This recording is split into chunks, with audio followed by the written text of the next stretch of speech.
Boa tarde, gente. Boa noite, bom dia para quem estiver vendo em outro horário.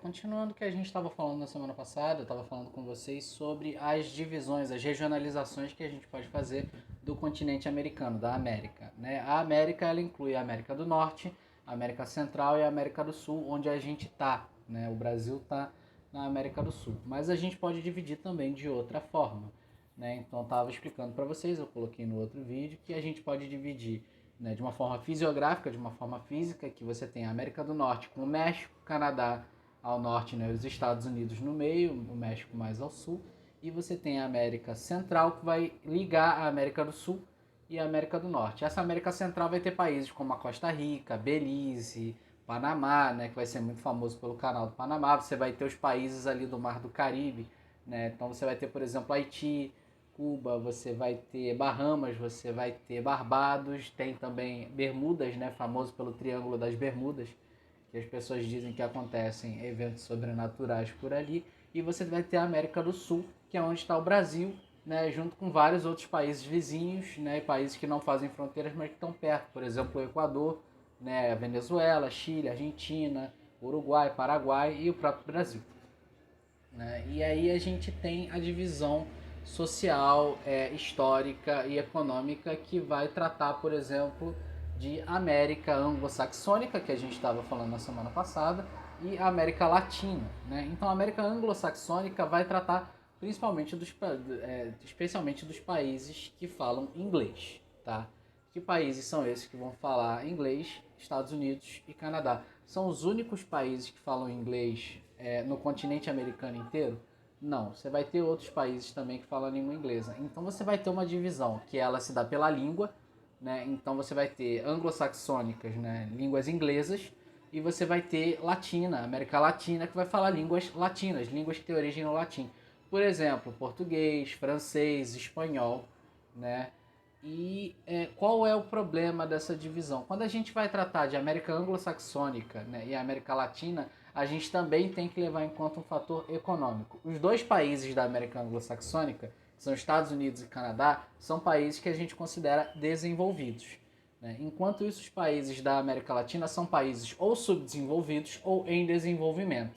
Então, nem todos os países que a gente vai ver dentro da América Latina necessariamente falam línguas latinas. Por exemplo, o Suriname, que está ao norte do Brasil, né, perto das Guianas, o Suriname fala holandês, mas é um país que a gente vai considerar como um país da América Latina porque não é um país desenvolvido, né? A Guiana Francesa está fora dessa lista porque ela é parte do território francês, só que está aqui na América, né? Mas a gente vai ter desde o México, que é parte da América do Norte, faz fronteira com os Estados Unidos, né, até aqui embaixo, né, até o finalzinho do Chile e da Argentina, né, toda essa parte do México para sul, né, do México para baixo, se a gente olhar no mapa, vai ser considerada América Latina. E o que todos esses lugares têm em comum? A forma de colonização. Assim como a América anglo-saxônica também tem uma forma de colonização muito comum, né? Estados Unidos e Canadá foram territórios que não foram colonizados para a exploração de recursos naturais.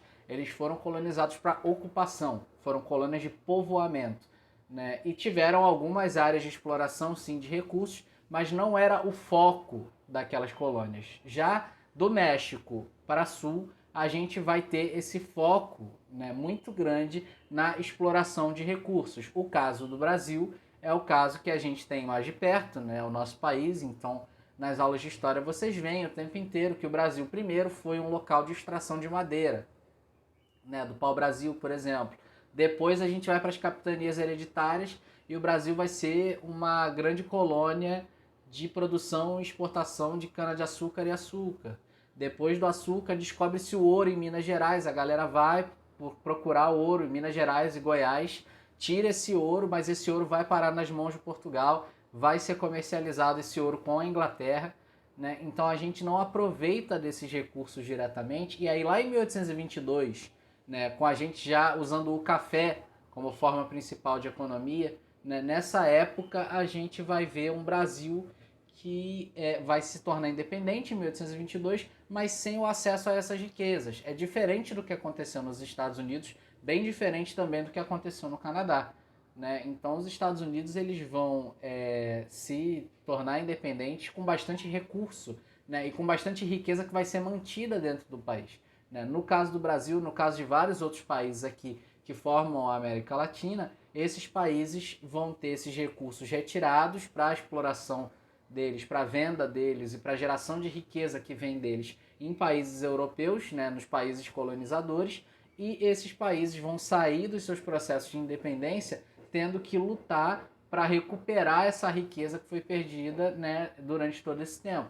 E é uma riqueza impossível de se recuperar na maioria das vezes.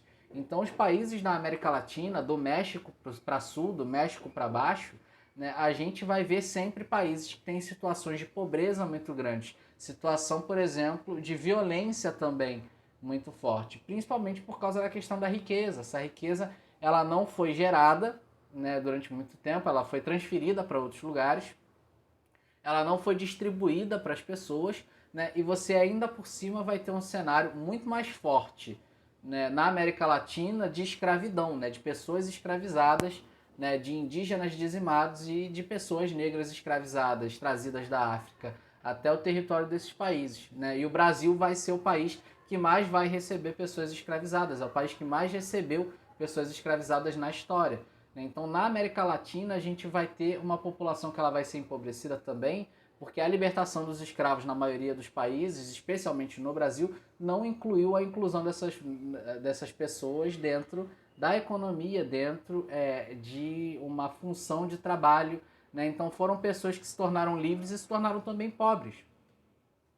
Então, tudo isso vai definir a América Latina como um território muito mais culturalmente rico, né? Você vai ter diversas culturas interagindo, diversas etnias interagindo, e a gente vai ter também uma situação de pobreza muito grande por causa do acúmulo de riqueza que a gente não teve.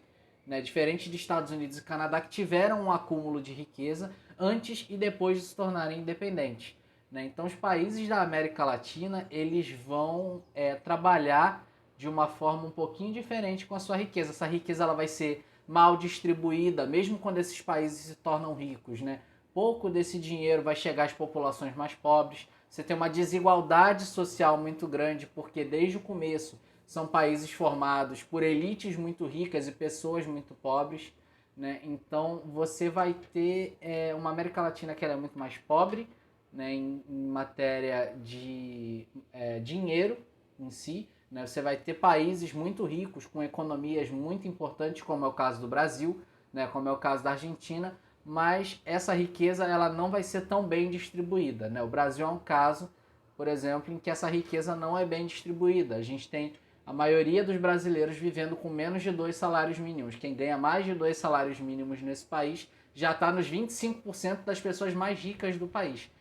Então, isso é uma coisa que, por exemplo, não vai acontecer nos países da América Anglo-Saxônica, porque eles conseguiram distribuir melhor essa riqueza por uma questão de crescimento econômico. Isso não quer dizer que eles não tenham uma concentração de renda muito alta na mão das pessoas ricas, mas você tem uma maior disponibilidade de riqueza e essa riqueza ficou melhor distribuída porque ela é muita. Enquanto os países da América Latina estão tendo que recuperar o tempo perdido enquanto estavam sendo explorados, para se tornarem países mais desenvolvidos.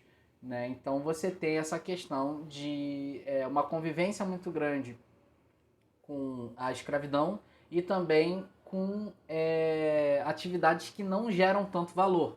Né? Enquanto os Estados Unidos, durante a sua independência, depois da sua independência, já começaram a abrir indústrias, a gente no Brasil, por exemplo, só foi abrir indústrias em 1930, né? De uma forma mais ampla.